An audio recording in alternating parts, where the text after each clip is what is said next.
घरको रेनोभेसन तथा रिमोडलिङ गर्नुभन्दा पहिला जान्नै पर्ने कुराहरू। सुरुमा कुरा गरौँ घरको रिनोभेसन तथा रिमोडलिङ किन गर्ने त। एउटा हुन्छ घरमा तपाईलाई कुनै समस्या देखिने हुनसक्छ भने, अर्को त्यस्तै तपाईलाई कुनै रिक्वायरमेन्टले गर्दाखेरि चाहिँ तपाईलाई रिनोभेसन तथा रिमोडलिङ गर्नुपर्ने हुनसक्छ। घरमा विभिन्न प्रब्लमहरू देखिन सक्छन्, जस्तै सिपेजको समस्या, त्यस्तै लिकेज हुने, प्लम्बिङको समस्या हुनसक्छ, अनि हाम्रो धमिराहरू अन्य किराहरूले खाएर त्यसको स्ट्रेन्थ घटाएको हुनसक्छ। त्यस्तै घरमा रिक्वायरमेन्ट बढ्दाखेरि पनि त्यसमा रिनोभेसन तथा रिमोडलिङ गर्नुपर्ने हुनसक्छ। हामीले सुरुमा घर बनाउँदा स्ट्रगलिङ फेजमा बनाएको हुन्छौँ, त्यति बेला हाम्रो सबै रिक्वायरमेन्ट चाहिँ पुरा नभएको हुनसक्छन्। त्यो पुरा गर्न पनि हामीले केही समयपछि फेरि त्यसलाई रेनोभेसन गरेर आफ्नो सबै रिक्वायरमेन्टहरू चाहिँ हामीले फुलफिल गर्नलाई त्यसलाई रेनोभेसन तथा रिमोडलिङ गर्न सक्छौँ। त्यस्तै हाम्रो क्वालिटी अफ लाइफ बढाउन, सेटिस्फ्याक्सन अनि आफ्नो कम्फर्ट पनि बढाउनलाई हाम्रो लिभिङ हाउसमा चाहिँ हामीले त्यसलाई रेनोभेसन तथा रिमोडलिङ गर्न सक्छौँ। त्यस्तै हामीले पहिला बनाउँदा त्यति बेलाको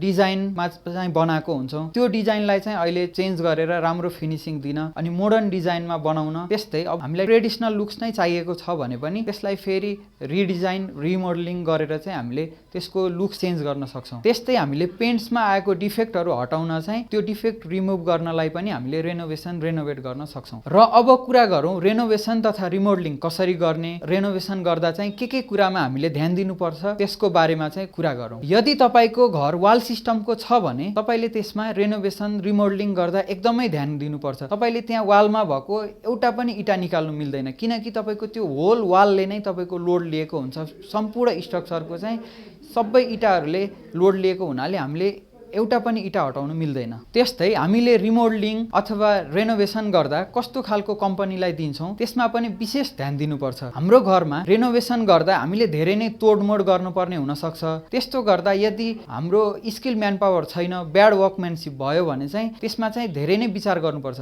त्यस्तै हामीले रेनोभेसन गर्दा नगरपालिका तथा महानगरपालिकाको नियमहरू के छन् त्यसमा पनि विशेष ध्यान दिनुपर्छ।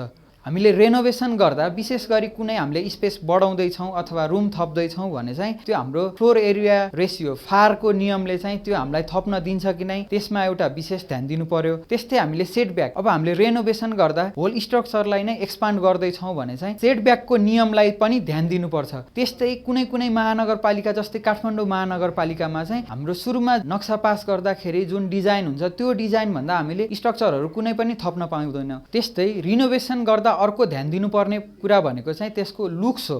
हामीले जनरली रेनोभेसन गर्दा माथिल्लो फ्लोरतिर गरिराखेको छौँ भने अब हाम्रो सुरुमा त तलमाथि सबै एउटै हुन्छ, तर हामीले रेनोभेसन गरेपछि माथिको फरक डिजाइन तलको फरक गराउँदाखेरि चाहिँ त्यो देख्दा पनि त्यस्तो आकर्षक देखिँदैन। त्यसैले हामीले माथि रेनोभेसन गर्दा तलको तलाहरूमा पनि कस्तो खालको डिजाइन छ त्यसलाई पनि हामीले कन्सिडर गरेर चाहिँ रेनोभेसन गर्नुपर्छ। अब कुरा गरौँ रेनोभेसन तथा रिमोडलिङ गर्दा हामीले के गर्न सक्छौँ, के गर्ने भन्ने कुराको बारेमा। सुरुमा कुरा गरौँ स्पेस म्यानेजमेन्ट। हामीले अलिक पुरानो 20-30 वर्ष पहिला बनाएको घरहरूमा हाम्रो के हुन्छ, बिचमा प्यासेज हुन्छ अनि दुईतिर हाम्रो रुमहरू हुन्छ, तर अहिलेको घरमा चाहिँ त्यस्तो हुँदैन।